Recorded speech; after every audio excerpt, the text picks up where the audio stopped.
From preacher's son to civil rights legend, Martin Luther King Jr.'s true story. Learn English with real stories. He was hated. He was hunted. But he never raised a fist. Let me ask you something. Can you forgive someone who hurt you? Can one person change the world without hate? Can love truly conquer fear? This is not just a story. It's the story of the man who taught the world how to fight without violence. This story will inspire you. This story will teach you new English words. And this story will empower your life. His name was Martin Luther King Jr. Martin means warrior, and he became the greatest warrior for peace America ever knew. He was born in Atlanta, Georgia in 1929. He grew up with racial segregation all around him. He became a brilliant student, then a passionate preacher, later a fearless leader, and finally a martyr whose dream changed the world forever. Chapter 1. Origins. The year was 1929. The place was Atlanta, Georgia. The South was still divided by Jim Crow laws. In a middle-class neighborhood, chickens clucked in backyard coops. The sweet smell of magnolia flowers filled the air. Children played in dusty streets, but not all children could play together.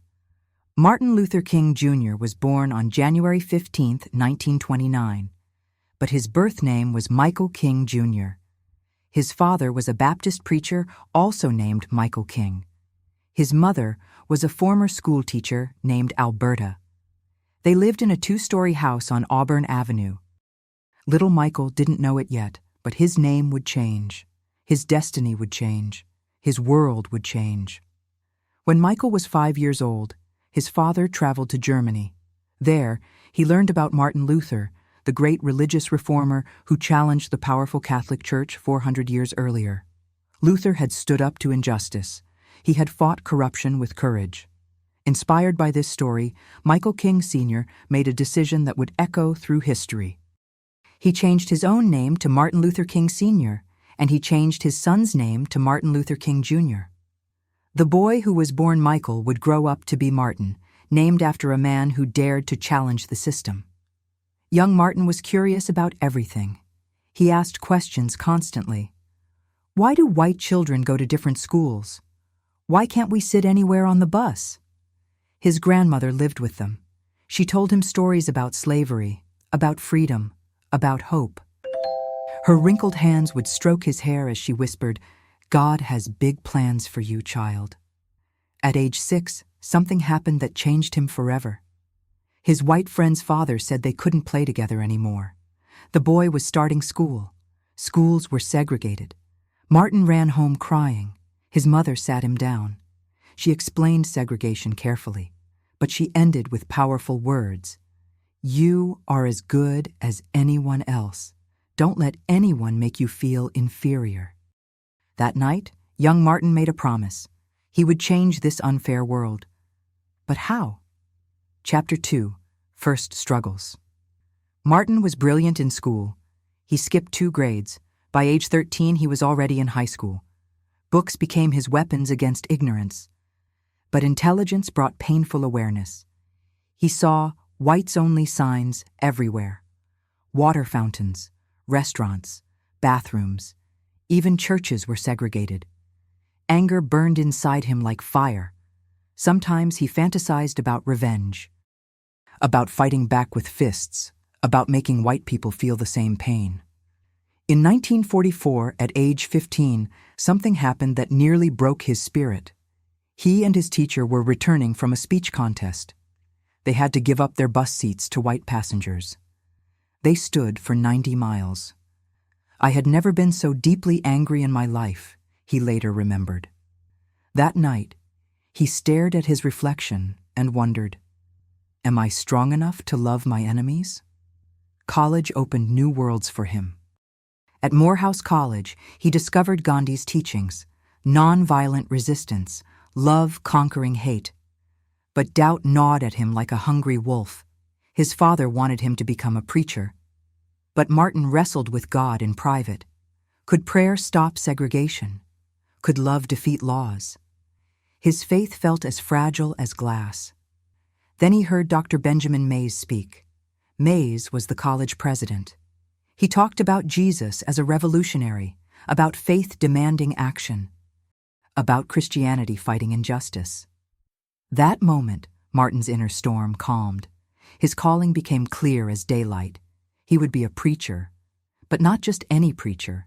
He would be a warrior armed with love. Now he truly understood his name. Martin Luther King Jr. Luther for the great reformer who challenged injustice. King for nobility and leadership. The boy who once dreamed of revenge had chosen to dream of reconciliation. Let me ask you something. Would you sacrifice comfort, love, and safety for justice? Would you risk everything for your beliefs? Chapter 3. The Turning Point, Montgomery, Alabama, 1955. Rosa Parks refused to give up her bus seat. She was arrested. The black community was outraged, like a dam ready to burst. The leaders needed someone to organize a bus boycott. Someone young, someone fearless, someone who could speak powerfully. They chose 26-year-old Martin Luther King Jr. The boycott began on December 5th. Empty buses rolled through Montgomery's streets like ghost ships. The black community walked miles to work, rain or shine, cold or heat. Then the storm hit. King's house was bombed. His family was threatened. Police harassed him constantly. Fear surrounded him like darkness. Doubt whispered in his ear like poison. One night, alone in his kitchen, King broke down. His hands trembled as he held his coffee cup. Death threats piled up like autumn leaves. His baby daughter slept upstairs, innocent and vulnerable. He prayed desperately. God, I'm afraid. I'm losing my courage. I can't do this alone. Then something miraculous happened. A voice spoke to his heart. Stand up for righteousness. Stand up for truth, and God will be at your side forever. His fear melted away like ice in sunlight. His hands stopped shaking. His voice grew stronger than steel. Every Monday night he spoke at mass meetings. His voice rang through packed churches like thunder. We are not wrong. If we are wrong, then the Supreme Court is wrong. If we are wrong, then Jesus is wrong. The boycott lasted 381 days. Black people walked with dignity written on their faces. They organized carpools. They shared rides. They stood together like an unbreakable chain. Finally, the Supreme Court ruled. Bus segregation was unconstitutional. Victory tasted sweeter than honey. On December 21, 1956, King rode the first integrated bus in Montgomery. He sat in the front seat, not in defiance, but in dignity. The young preacher who once trembled with fear had become a mountain of courage. The civil rights movement had found its voice. But this was only the beginning. The world had not heard the last of Martin Luther King Jr. Chapter 4. Success and Impact. I have a dream. The words exploded across the Lincoln Memorial like thunder breaking the silence of history. August 28, 1963. 250,000 people filled the National Mall like a human river flowing toward justice. King stood before the massive crowd. Behind him, the statue of Abraham Lincoln watched like a stone guardian of freedom. Before him, America held its breath. The world leaned forward to listen. He had prepared a different speech, but something magical happened. Looking at the crowd, he set aside his notes. I have a dream, he declared, speaking from his heart. I have a dream that one day this nation will rise up and live out the true meaning of its creed, that all men are created equal. His dream was simple, but revolutionary. A nation where children would be judged by character, not color. Where black and white could walk together like brothers and sisters. Where freedom would ring from every mountain like church bells on Sunday morning. The speech lasted 17 minutes. Each word fell like seeds on fertile ground. History changed with every breath he took. The phrase, I have a dream, was repeated 8 times, each repetition planting hope deeper in millions of hearts. Television cameras carried his words across America like lightning across the sky, into living rooms, into hearts, into consciences that had been sleeping too long. President Kennedy watched from the White House. He was moved like a mountain touched by an earthquake. The Civil Rights Act of 1964 began that very night. King was only 35 years old. He had led successful protests in Birmingham. He had survived jail cells darker than midnight. He had faced attack dogs and fire hoses. He had never responded with violence. From his jail cell in Birmingham in 1963, he wrote words that would echo through history. Injustice anywhere is a threat to justice everywhere. He wrote this letter to white clergymen who called his protests unwise and untimely. His message was clear. We are all connected. Freedom delayed anywhere hurts freedom everywhere. Time magazine named him Man of the Year. At 35, he became the youngest person ever to win the Nobel Peace Prize, shining like a beacon of hope in a world torn by hatred. From Oslo, Norway, he said, "I accept this award on behalf of all who fight for justice. This prize belongs to all people of goodwill." The preacher's son from Atlanta had become the world's symbol of peaceful resistance. His methods inspired movements everywhere, in India, in South Africa, across the globe, like ripples spreading on a vast ocean. But even heroes face storms that test their souls. Chapter 5: Conflict and Pain. Success brought new challenges. Other civil rights leaders criticized his methods. Some wanted faster change. Others wanted violent revolution. The movement split like a broken mirror. Young activists called him delawed, mocking his religious approach. They wanted black power, not nonviolence. Their words cut deeper than any white man's insult. The FBI watched his every move like vultures circling prey. They wiretapped his phones. They tried to destroy his reputation. J. Edgar Hoover called him the most dangerous man in America. Personal struggles haunted him like ghosts in the night. Depression wrapped around his soul like heavy chains. The constant pressure, the death threats, the weight of an entire movement on his shoulders. Some nights, he couldn't sleep. He would walk the floors of his house, questioning everything. Am I leading people to their deaths? Is this sacrifice worth it? Have I bitten off more than I can chew?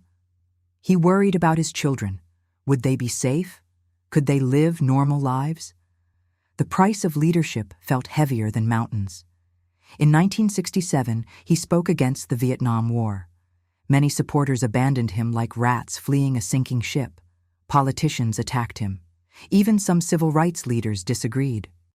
"I cannot be silent when my government is the greatest purveyor of violence in the world," he declared. His voice shook not with fear, but with moral conviction burning bright as fire. But what hurt him most wasn't the attacks from enemies. It was the silence from friends, the good people who said nothing, the churches that stayed quiet. He had once said, "What worries me is not the cry of the wicked, but the silence of the good." Now he lived those words daily. But inside, he felt more alone than ever. Friends became enemies. Allies became critics. The man who preached love felt surrounded by a desert of loneliness. He was exhausted. His body aged rapidly. Gray hair appeared like frost on his temples. But his spirit refused to break. He never stopped believing. He never stopped preaching love over hate. His final campaign focused on poverty, rich and poor, black and white. All deserved economic justice. Even when his voice grew hoarse, his message rang clear as a bell. On April 3, 1968, in Memphis, Tennessee, he gave his final speech. As if God whispered the future in his ear, he said, "I may not get there with you, but I want you to know that we, as a people, will get to the promised land." The next day, April 4, 1968, at 6:01 p.m., a single bullet ended his earthly journey. Martin Luther King Jr. was only 39 years old. The dreamer was dead. But his dream lived on, spreading like ripples on an endless ocean. Conclusion: Legacy and Reflection. Every third Monday in January, America celebrates Martin Luther King Jr. Day. Schools close, Government offices shut down. The nation remembers the preacher who changed the world. His dream became reality in many ways. Barack Obama became president. Oprah Winfrey built a media empire. African Americans lead corporations, universities, and the military. But the dream is not complete. Inequality still exists. Racism still hurts. Injustice still happens. King's legacy teaches us 5 universal lessons. First, love is more powerful than hate. Violence creates more problems than it solves. Second, one person can change the world. You don't need a title or permission to make a difference. Third, dreams without action remain just dreams. King didn't just dream. He marched, he organized, he sacrificed. Fourth, justice delayed is justice denied. Change happens when good people act, not when they wait. Fifth, character matters more than color, religion, or background. Judge people by their actions, not their appearance. Now it's your turn. What legacy will you choose to leave behind? What injustice will you fight? What dream will you pursue? And remember, you're not just learning English. You're discovering stories that can change your life. When you learn real stories in English, you're not just studying a language, you're becoming part of something greater, a voice that the world needs. Keep learning, keep believing, keep growing. Martin Luther King Jr. proved that ordinary people can do extraordinary things, that love can conquer hate, that dreams can become reality, that one voice can change millions of hearts. The question is not whether you can make a difference. The question is, will you? If you liked this story, please like the video, leave a comment, and subscribe to English Life Stories, your channel for real stories, powerful lessons, and better English every day. We have many more real stories to help you become a confident English speaker. See you next time.